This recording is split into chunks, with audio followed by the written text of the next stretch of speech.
But there are things that we can do, and I introduced one bill yesterday called the SCOTUS Act.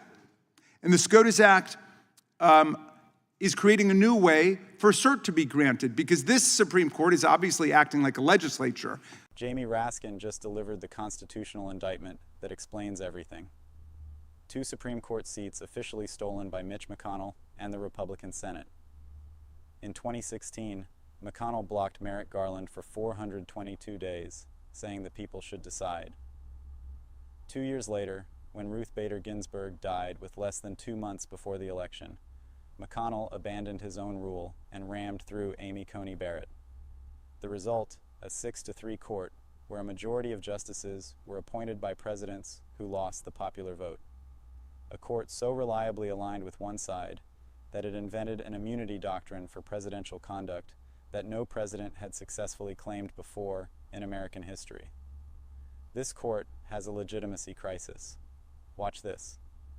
If you want to support the channel and get exclusive videos, kindly hit the join button below. Thank you very much, Mr. Chairman. And I suppose that court packing, like justice itself, lies in the eye of the beholder. But there are many different kinds of court packing. Here's one. When Justice Scalia died in February of 2016, when Barack Obama was president, Senator Mitch McConnell announced 10.5 months before the presidential election that the Senate would not be considering any replacement.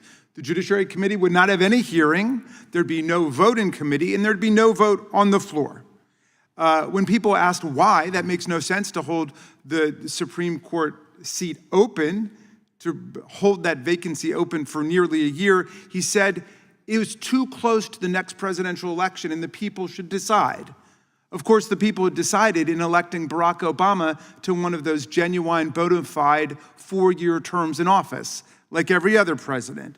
Well, we've got a controlled experiment about what would happen, because that was held open. Merrick Garland was nominated by Barack Obama and was left twisting in the wind for nearly 11 months after the death of Justice Scalia. Then, Trump, when he got in, was able to nominate Neil Gorsuch to the seat in his first week in office, and that seat was open for 422 days.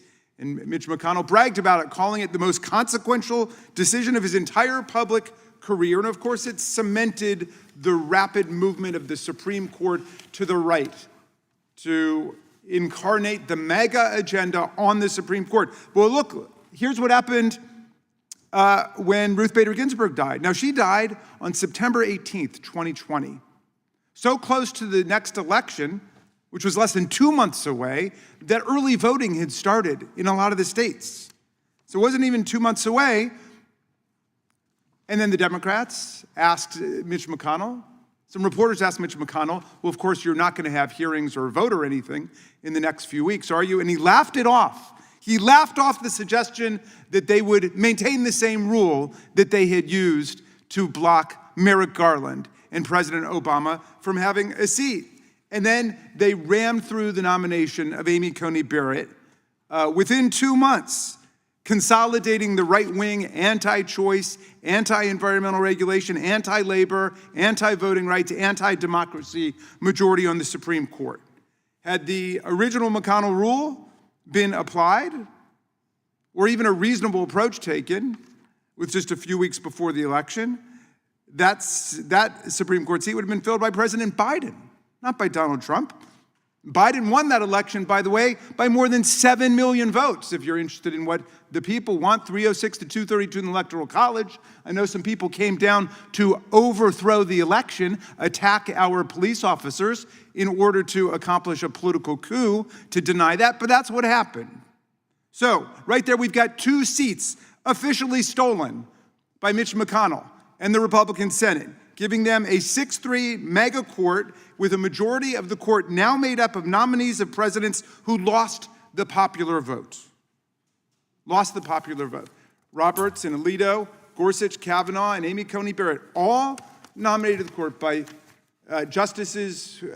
by presidents who lost the popular vote. Now, if you don't believe that this Supreme Court has has conceived and achieved a remarkable transformation in constitutional jurisprudence, ethics, and behavior on everything from abortion to voting rights to political corruption cases, then you don't have to believe me, or you don't have to believe your own eyes. Just listen to Donald Trump, who openly says it's really okay for them to be loyal to the person that appointed them to almost the highest position in the land, a justice of the U.S. Supreme Court. He berates and vilifies justices and judges up and down the federal system who disagree with him or who he feels have been insufficiently robotic in their loyalty to the MAGA agenda. It's true, he doesn't want a justice loyal to the people, as the good chairman of the subcommittee says, or the Constitution. He wants a Supreme Court loyal to him and whatever is going to advance his interests, his money, his family, his corporations. He's got a Supreme Court majority so robotically loyal that they will pluck a doctrine out of thin air, nothing to do with originalism, nothing to do with textualism, out of thin air to insulate the president from liability for felony crimes committed in office. We went for more than 2 centuries without any president ever claiming the right to commit crimes under his office and not to be prosecuted for it. But here we are today. The Supreme Court, we must acknowledge, has been a profoundly conservative, reactionary institution for the vast majority of our history.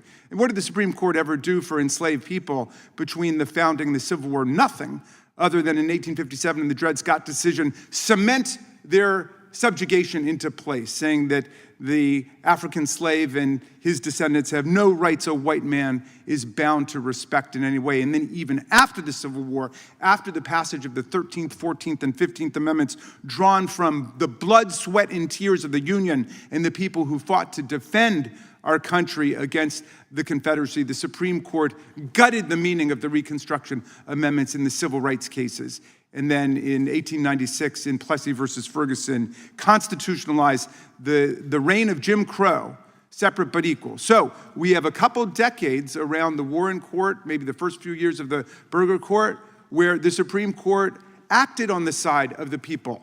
Brown versus Board of Education, striking down American apartheid, the white primary line of cases, Terry versus Ohio, Roe versus Wade. But it didn't last long before it all sank away with the Rehnquist Court and the Roberts Court, and now they've returned to the historic baseline of political white supremacy. They wiped out our Voting Rights Act, first in Shelby County versus Holder in 2013, and a couple months ago in the Calais decision. And we are about to see, they're not going to be able to accomplish it all in 2026, but by 2028, we will probably see all white congressional delegations from the Deep South, wherever the Republicans control the state legislatures. Okay, that is court packing. That's political packing by a packed Supreme Court. The court today has a legitimacy crisis, not just because of the way it's been composed and stacked and packed and gerrymandered and divided by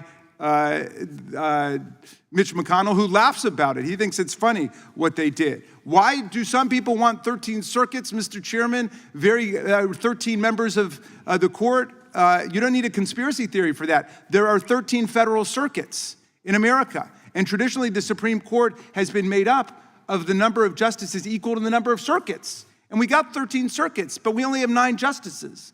So that means that under the best of circumstances, 4 entire federal regions, 4 federal circuits will be left out completely. And it's much worse than that today because we've got 5 justices from New York City alone, 1 for each borough. But you're telling a majority of the people who live in a majority of the states that they can't find anybody qualified to serve on the Supreme Court. So that's the answer to that particular question. But we've got a complete structural, ethical, jurisprudential crisis in the Supreme Court, whose name is in the gutter because of these terrible decisions that they keep issuing, like the overthrow of Roe versus Wade, Planned Parenthood versus Casey, the complete construction out of thin air of immunity of presidents to commit felony crimes while in office, and so on.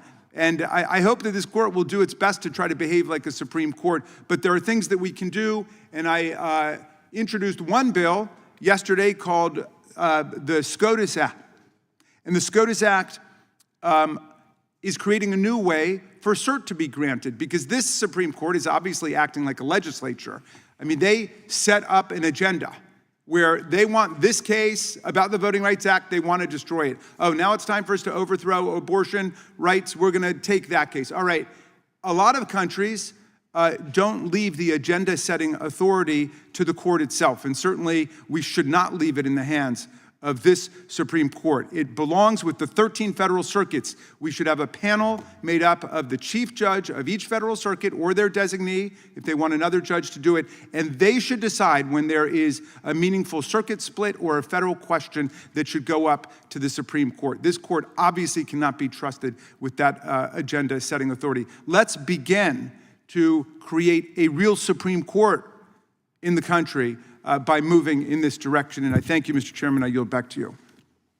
Let's be absolutely clear about what Jamie Raskin just articulated. The administration's ability to operate with impunity, from alleged war crimes to corruption to an attempted coup, flows directly from a Supreme Court that critics argue has been stolen, packed, and now operates without legitimate authority. This is presented as the institutional root cause of the corruption documented in the previous 31 scripts. The timeline: Justice Antonin Scalia died on February 13, 2016.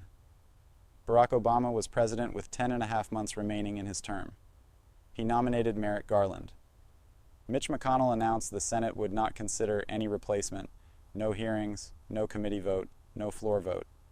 When asked why, McConnell said it was too close to the election, that the people should decide. Critics note the people had already decided. They'd elected Obama to a 4-year term like every other president. McConnell held the seat open for 422 days, then later called it the most consequential decision of his career. The next test came 4 years later. Ruth Bader Ginsburg died on September 18, 2020, less than 2 months before the election, with early voting already underway in many states. Raskin asked what McConnell would do: apply his own rule? McConnell brushed the question aside. Within weeks, the Republican Senate confirmed Amy Coney Barrett, producing a 6-3 conservative majority. Raskin and others have characterized this as court packing, not adding seats, but securing them through procedural maneuvering. The consequences in this telling are significant. A majority of the current justices, 5 of 9, were appointed by presidents who lost the popular vote. Roberts and Alito by Bush, who lost the popular vote to Gore. Gorsuch, Kavanaugh, and Barrett by Trump, who lost the popular vote to Clinton and then to Biden. Raskin argues the resulting court has rolled back voting rights protections, overturned Roe versus Wade, and created a presidential immunity doctrine with no clear precedent in American history. In the recent immunity case, he describes the doctrine as invented out of thin air, with no real grounding in originalism or textualism. Trump, for his part, has said publicly that he wants justices loyal to him rather than to the Constitution, and has criticized justices he sees as insufficiently aligned with his agenda, which Raskin frames as evidence of a captured institution rather than an independent judiciary. Raskin places this in historical context.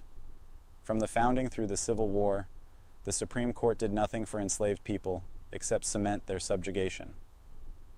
After the Civil War and the Reconstruction Amendments, the court hollowed those protections out. Plessy versus Ferguson in 1896 constitutionalized Jim Crow. Only with the Warren Court, Brown versus Board, the voting rights cases, Roe versus Wade, did the court side more consistently with civil rights. But Raskin argues that era was an exception and that the Rehnquist and Roberts courts have returned the institution to what he calls its historical baseline. He points to the court gutting the Voting Rights Act in Shelby County versus Holder, and again in a more recent decision, as evidence of this trend, and predicts that by 2028, several Deep South states with Republican-controlled legislatures could send entirely white congressional delegations to Washington. Raskin's proposed fix is the SCOTUS Act, which would create a certification process where the chief judges of all 13 federal circuits, not the Supreme Court itself, determine which cases warrant Supreme Court review, removing agenda-setting power from the current court. He also raises the idea of expanding the court to 13 justices to match the number of federal circuits, noting that 5 of the current 9 justices have ties to New York City, which he characterizes as a representation problem. The broader argument is that this perceived legitimacy crisis is the institutional rot enabling everything else, and that fixing the court would address the conditions that allowed the rest to happen. You're watching Inside Politics. Hit that subscribe button and help us reach 100,000 subscribers and comment your thoughts.